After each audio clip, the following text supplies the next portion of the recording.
وہ باغات ہے ہمیشہ رہنے کی، جن میں یہ لوگ داخل ہوں گے۔ جو جنت میں ایسے باغ ہے ہمیشہ رہیں گے۔ دنیا کی جھاڑوں کے پھل اوپر کو ہوتے ہیں، جنت کے اندر جھاڑوں کے پھل نیچے کو ہوتے ہیں، تاکہ جنتی آدمی اس کو لینے میں کوئی دقت نہ اٹھانا پڑے، اور ان کو سونے کے کنگن اور موتی پہنائے جائیں گے جنت میں۔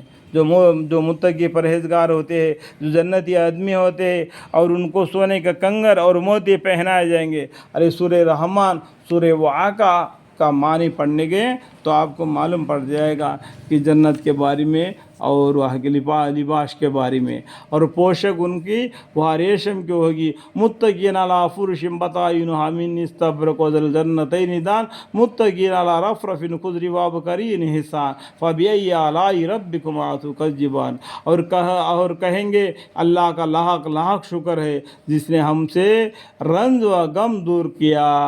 جو جنت میں گیا ہوا آدمی خوشی خوشی سے کہے گا کہ اللہ تعالیٰ کا لاکھ لاکھ شکر ہے ہم کو اس جہنم سے بچا دیا، رنج و غم سے دور کیا۔ بے شک ہمارا پروردگار بڑا بخشنے والا، بڑا قدردان ہے۔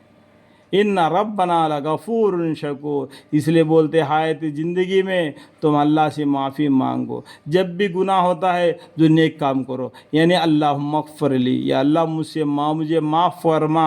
اب تک کے جتنے بھی گناہ مجھ سے ہو گئے، انجان میں بھی جان کر بھی، ان سب کو معاف فرما، جس نے ہم کو اپنے فضل سے ہمیشہ رہنے کے مقام میں لا اتارا۔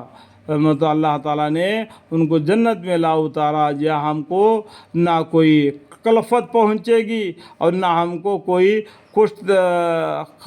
خطگی پہنچے گی۔ جنت میں کوئی تکلیف نہیں، کوئی مصیبت نہیں، کوئی نہ روئے گا نہ کوئی بوڑھا ہوگا، ہم عمر ہوں گے، اللہ کا رزق کھاتے رہیں گے، جو چاہیں گا ان کو اللہ ان کو دے دے گا۔ دیکھو جنتی آدمیوں کو سب سے پہلا مہمان کے طور پر ان کو کھانا کون سا ملے گا؟ مچھلی کا کلیجہ، سمجھ گئے؟ مچھلی کا جو کلیجہ ہوتا ہے نا، اس جنتی آدمی کو مہمان نوازی کی جائے گی اللہ کی طرف سے۔ تو آپ سوچو کہ وہ مچھلی کتنے بڑی ہوگی۔ اور جو لوگ برخلاف ان کے کافر ہیں، ان کے لیے دوزخ کی آگ ہے، نہ تو ان کو قضا آوے گی کہ مر ہی جائے۔ جو قرآن کے دین اسلام کے برخلاف ہے، جو کافر ہے، ان کے لیے دوزخ کی آگ ہے، نہ تو ان کی قضا آوے گی مر ہی جاوے، اور نہ دوزخ کا عذاب ہی ان سے ہلکا کیا جاوے گا۔ یعنی دنیا میں مر گئے اور اس کے بعد میں موت نہیں آئے گی۔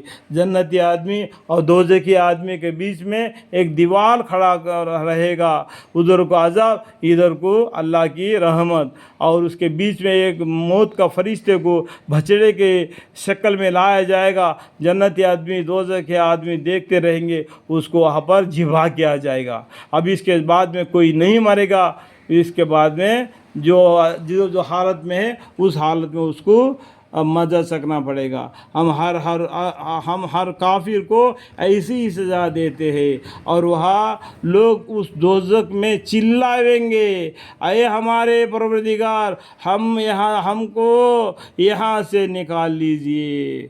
جہنمی آدمی اللہ سے چلا کر پکاریں گے، یا اللہ ہم کو اس جہنم کی آگ سے نکال دو۔ تو جہنم کی آگ کیسی ہے؟ نار اللہ الموقدۃ التی تطلع الافئدہ ان افئدہ، جہنم کی آگ چڑھتی ہے، دنیا کی آگ بجھتی ہے۔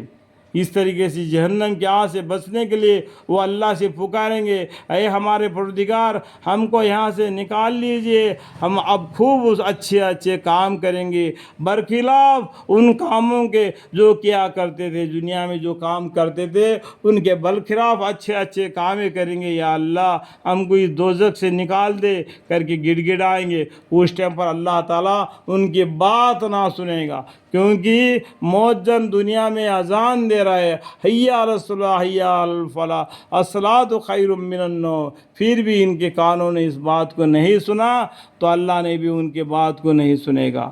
وہی وہ جہاں پہ ہے وہی سزا بھوگتے رہو۔ اللہ کی مرضی ہے، جس کو بخشنے کے جنت میں لائے گا وہ اللہ کی مرضی ہے، لیکن جنت میں آنے کے باوجود بھی ان کا پیشانی پر لکھا یہ نشانی ہوگا یہ جہنمی آدمی ہے، اللہ نے ان کو معاف کر کے جنت میں بھیج دیا۔ وہ رنج ان کا دل میں رہے گا۔ کیا ہم نے تم کو اتنی عمر نہ دی تھی کہ جس کو سمجھنا ہوتا وہ سمجھ سکتا؟ اتنا عمر دیا تھا تو دنیا میں 100 سال 60 سال جتنا بھی عمر دے دیا اللہ تعالیٰ نے، جس کو سمجھنا ہوتا تو سمجھ جاتا، تو نہ سمجھنے کی وجہ سے تم کو جہنم میں ڈال دیا گیا۔ اور تمہارے پاس ڈرانے والا بھی پہنچا تھا، ایک پیغمبر بھی تمہارے پاس آ کے ڈرایا تھا، پھر بھی تم نے نہیں ڈرے، اکڑ کے رہ گئے، اس کے وجہ سے تم کو اس کا سزا مل رہی ہے۔